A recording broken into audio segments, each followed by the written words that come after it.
الحمدللہ رب العالمین والصلاة والسلام علی سید الانبیاء والمرسلین وعلی آلہ وصحبہ اجمعین ثم اما بعد السلام علیکم ورحمۃ اللہ وبرکاتہ۔ اس مختصر سیشن میں آپ کے سامنے دوبارہ دو محاورے قرآن کے میں پیش کرنا چاہتا ہوں۔ پہلا محاورہ بڑا مشہور ہے اور میرا پرسنلی اس سے بڑا کلوز تعلق ہے۔ وہ ایک دعا ہے موسیٰ علیہ السلام کی، وَاحْلُلْ عُقْدَةً مِّن لِّسَانِي يَفْقَهُ قَوْلِي، وَاحْلُلْ عُقْدَةً مِّن لِّسَانِي، میری زبان میں جو گرہ ہے اس کو کھول دے، میری زبان کی گرہ کھول دے۔ حل عقدۃ لسانی ہی عربی میں کہتے ہیں زبان کی گرہ کھولنے کو۔ اب زبان کی گرہ کا کیا مقصد ہے؟ اس کا ایک لفظی ترجمہ ہے وہ بھی صحیح ہے، اور اس کا ایک محاورتاً ترجمہ ہے وہ بھی صحیح ہے۔ لفظی ترجمہ یہ ہے کہ موسیٰ علیہ السلام کی زبان میں ایک طرح سے مشکل تھی، ان کو سٹٹر تھا۔ سٹٹر کو کیا کہتے ہیں؟ لکنا واقعی لکنا، چلو نیا لفظ بھی سیکھ لیا آج میں نے۔ اچھا تو لکنا تھا ان کی زبان میں، تو جب جس کی زبان میں لکنا ہو وہ پھر یہ دعا کرے کہ میری زبان سے جو لکنا ہے جب مجھے تقریر کرنی پڑے تو یہ ہٹا دے۔ اوکے، انہوں نے جا کے تقریر کرنی تھی فرعون کے سامنے، اور فرعون بہت ایکسپرٹ پولیٹیشین ہے، اس نے بڑی زبردست تقریر کرنی ہے، آگے سے ان کو سٹمپ کرنے کی کوشش کرنی ہے، اور کوئی عام آدمی بھی جس کا لکنا نہ بھی ہو، جس میں کوئی سٹرر پرابلم نہ بھی ہو، وہ بھی کسی پولیٹیشین کے سامنے کھڑا ہو تو وہ بھی لڑکھڑا جائے، تو ان کو یہ دعا کرنے کی ضرورت تھی، وَاحْلُلْ عُقْدَةً مِّن لِّسَانِي۔ لیکن اس میں اصل میں ایک تصویر ہے، ایک عربی کی بڑی مشہور کتاب ہے سید قطب کی لکھی ہوئی التصویر الفنی فی القرآن الکریم۔ قرآن میں کئی دفعہ کچھ محاورے ایسے ہیں جو ایک تصویر کی شکل میں ہیں، یعنی آپ کو کسی چیز کا تصور کرنا پڑتا ہے تاکہ آپ کو صحیح اندازہ ہو بات کیا کہی جا رہی ہے۔ اس میں محاورہ یہ ہے کہ گرہ جو ہوتی ہے نا، جیسے آپ کے سامنے کوئی تسمہ ہے یا کوئی رسی ہے، اس کی گرہ ہے اور بہت ساری گرہیں ایک کے اوپر دوسری بنی ہوئی ہیں۔ اب جب اس طرح کی کوئی گرہ ہو، یا تاروں کی ہوتی ہے آپ کے گھروں میں جو تاریں جس میں زیادہ ہونا، خاص کر آپ کے جو ہسبینڈ کی تاریں وغیرہ ہوتی ہیں، الیکٹرانکس وغیرہ، اس کی دراز کھولو تو پتہ نہیں چلتا کون سی تار کہاں جا رہی ہے، کس مقصد سے ہے۔ اب ان تاروں کو، اس کنفیوژن کو اگر آپ نے ہٹانا ہو تو آپ کو گرہ کھولنی پڑتی ہے نا۔ آپ گرہ کھولیں تو پتہ چلے یہ تار یہاں شروع ہوئی، یہاں ختم ہوئی، اتنی لمبی ہے، اور یہ دو تاریں تھیں، میں سمجھا تھا ایک ہے، یہ تو دو ہیں، یہ تو الگ الگ ہیں، لیکن یہ آپس میں ملی ہوئی تھی اس لیے کچھ پتہ نہیں چل رہا تھا۔ تو گرہ کھولنے کا مقصد ہے کلیئرٹی، کو بات کلیئر ہو جائے سامنے، کنفیوژن دور ہو جائے، اس کا تعلق ہے گرہ کھولنے سے۔ اب مزے کی بات یہ ہے کہ جب انسان نروس ہوتا ہے، آپ نے کہ پبلک میں اسپیچ کرنی ہے، کوئی تقریر کرنی ہے، میرا اس بارے میں تھوڑا بہت تجربہ ہے۔ جب مجھے پہلی دفعہ تقریر کرنے کو کہا گیا تھا، میرا کوئی بیک گراؤنڈ نہیں تھا، نہ میری کوئی انٹرسٹ تھی پبلک اسپیکنگ میں، اور مجھے ڈاکٹر عبدالسمیع نے کہا بھائی تمہارا خطبہ ہے کل۔ میں نے کہا اچھا، بڑے مزے کی بات ہے، خطبہ ہے کل، آئینے کے سامنے خطبہ ہے؟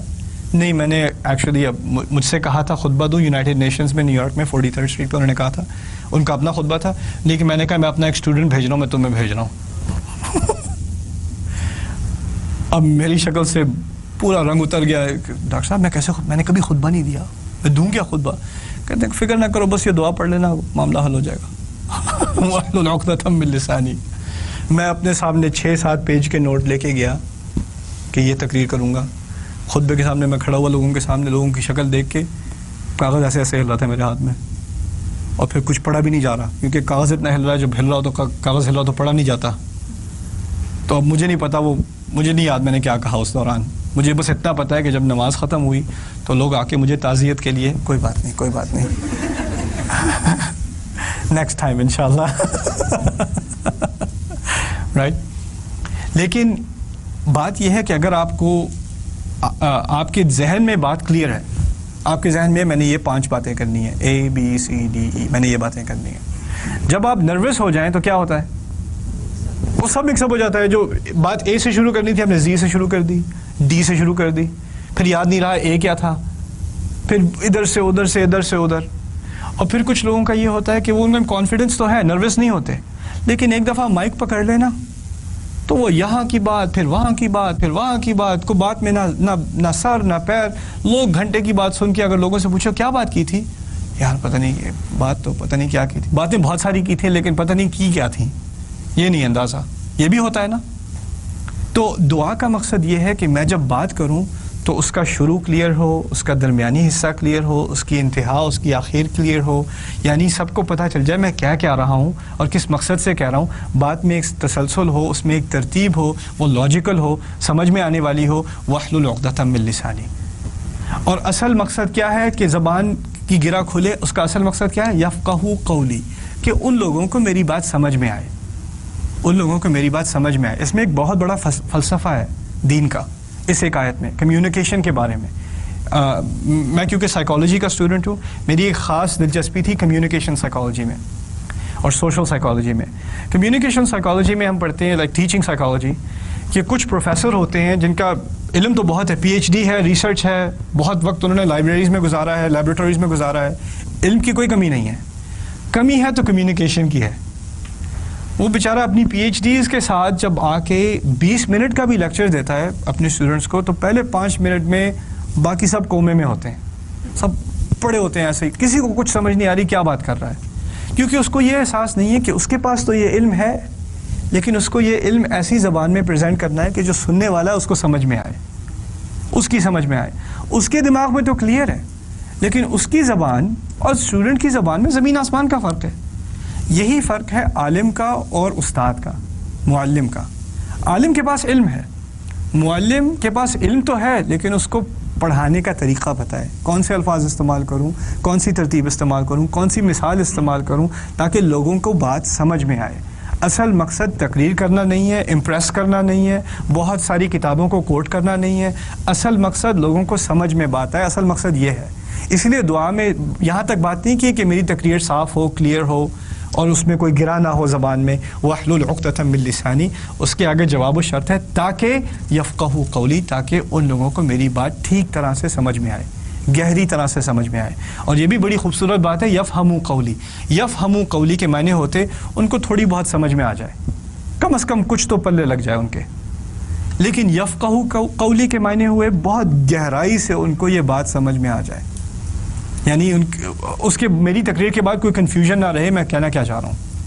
اور اس دعا کی جو اصل تفسیر ہے, کیونکہ یہ دعا سورہ طٰہٰ میں ہے, 20ویں سورت میں ہے. اس دعا کی اصل تفسیر سورہ شعراء میں ہے, سورہ نمبر 26, اور کیا زبردست تفسیر ہے. اس سورہ شعراء میں موسیٰ علیہ السلام فرعون کے سامنے پہنچے, اس کے کورٹ کے اندر وہ اپنے تخت پہ بیٹھا ہے, اس کے سارے جنرل اس کے ساتھ جرنیل بیٹھے ہیں, سارے سولجر سارے اس کے سپاہی کھڑے ہیں, اور بیچارے موسیٰ علیہ السلام اکیلے ہارون کے ساتھ سفر کر کے صحرا سے آئے ہوئے, کپڑوں پہ ساری ریت, اور وہ کھڑے ہوئے, انہوں نے اس کے سامنے تقریر کرنی ہے اب. اور وہ جب ایک بات کریں تو فرعون 3 باتوں سے ٹال دے, یہی تقریر ہے. ایک بات کرے, وہ موسیٰ علیہ السلام نے ایک بات کی, ان ارسل معنا بنی اسرائیل انا رسول رب العالمین ان ارسل معنا بنی اسرائیل. ہم اللہ تعالیٰ کے رسول ہیں, ہم دونوں, اور آپ بنی اسرائیل کو جن کو آپ نے غلام بنایا ہوا ان کو آپ ہمارے ساتھ چھوڑ دیں, ان کو جانے دیں. اب باتیں 2 کی, ہم رسول ہیں اور بنی اسرائیل کو چھوڑ دو, یہ باتیں کی تھی, صرف 2 باتیں تھیں, اس میں کوئی اور کنفیوژن نہیں ہے. فرعون واپس آ کے جواب کیا کہتا ہے, الم نربک فینا ولیدا, ہم نے تمہیں یہاں پر چھوٹا بچہ دیکھ کر نہیں پالا تھا, تمہیں یہاں نہیں پلایا ہم نے, تم یہاں پہ پڑے بڑے نہیں ہو, ایسے یہ تمیز ہے بات کرنے کی تمہاری. الم نربک فینا ولیدا ولبثت فینا من عمرک سنین, کتنے سال تم نے ہمارے ساتھ گزارے ہیں. موسیٰ علیہ السلام نے صرف 2 باتیں کی تھیں, ہم اللہ کے رسول ہیں, بنی اسرائیل کو چھوڑ دو. جواب میں ڈانٹ ملنی شروع ہو گئی, وفعلت فعلتک التی فعلت وانت من الکافرین. تم نے وہ جو کام کیا تھا نا, وہ جو کیا تھا تم نے, پتہ ہے نا تمہیں, اب انکار کر رہے ہو کیا؟ کام کیا کیا تھا غلطی سے, جس کو مکہ مارا تھا وہ مر گیا تھا. اب دیکھیں یہ تقریر کیسے کی ہے فرعون نے. اچھا تم تو اتنے چھوٹے سے تھے تب سے ہمارے پاس ہو, تم نے تو بڑے سال اس گھر میں گزارے ہیں, تم نے جو کیا وہ کیا بھول گئے, کیا کیا تھا تم نے, یہ آ کے بات کرنے آئے ہو. یہاں آتے, میرے پیر پکڑتے, مجھ سے معافی مانگتے, کہتے غلطی سے مکہ مار دیا تھا, معاف کر دیں, میں اپنا پرانا کمرہ واپس لے لوں کہ نہیں. یہ کیا بات کر رہے ہو؟ اب موسیٰ علیہ السلام اگر کوئی ایسی تقریر سنے, یعنی کوئی تمیز سے آ کے بات کرے, سیدھی سی بات کرے, اللہ تعالیٰ کا کلام پیش کرنے والے ہیں, اور جواب میں ایسی ڈانٹ مل جائے تو انسان لڑکھڑا نہیں جائے گا. کس بات کا جواب دوں, کیسے دوں, کیا کروں؟ انہوں نے بھی کیا جواب دیا ہے, قال فعلتها اذا, انہوں نے کہا میں نے یہ کام کیا تو تھا, جو تم کہہ رہے ہو میں نے کیا تھا, میں نے وہ کام کیا تھا. اب فرعون نے بھی ذکر نہیں کیا کہ کیا کام کیا تھا. موسیٰ علیہ السلام نے سوچا اگر وہ میری غلطی اگر وہ ایکسپوز کرنے کو تیار نہیں, میں اپنی غلطی خود کیوں ایکسپوز کروں. انہوں نے کہا میں نے وہ کیا تو تھا. اب فرعون نے 3 باتیں کی تھیں, سمجھنے کی بات ہے, فرعون نے 3 باتیں کی تھیں. پہلی بات کی تھی تم چھوٹے تھے, یہاں پہ گزاری عمر تم نے بڑے سال یہاں پر ہمارے ساتھ رہے ہو, پھر تم نے جو حرکت کی تھی وہ کی تھی. 3 باتیں کی نا. موسیٰ علیہ السلام نے کتنی باتیں کی تھیں؟ 2 باتیں کی تھیں. اب دیکھنا موسیٰ علیہ السلام ان 3 باتوں میں سے سب سے اہم بات کون سی ہے؟ قتل. یعنی یہاں پر بڑے سال گزارے، ٹھیک ہے آپ کا بڑا احسان ہے، شکریہ بہت بہت، لیکن وہ کوئی بڑی بات نہیں ہے اتنی. اس سے بڑا مسئلہ کون سا ہے؟ واپس وہ مصر میں آ گئے ہیں، مصر میں ان کے وانٹڈ پوسٹر لگے ہوئے ہیں، انہوں نے قتل کیا ہوا ہے، قتل کی وجہ سے وہاں سے بھاگے تھے. ان الملأ یأتمرون بک لیقتلوک، یہاں تک کہ پولیس والے چیفز جو ان کے جنرل ہیں وہ آپ کی ڈھونڈ میں ہیں تاکہ آپ کو پکڑیں اور آپ کو وہیں قتل کر دیں. اریسٹ کا بھی معاملہ نہیں تھا، آپ کو ڈھونڈتے کے ساتھ ہی قتل کر دیں.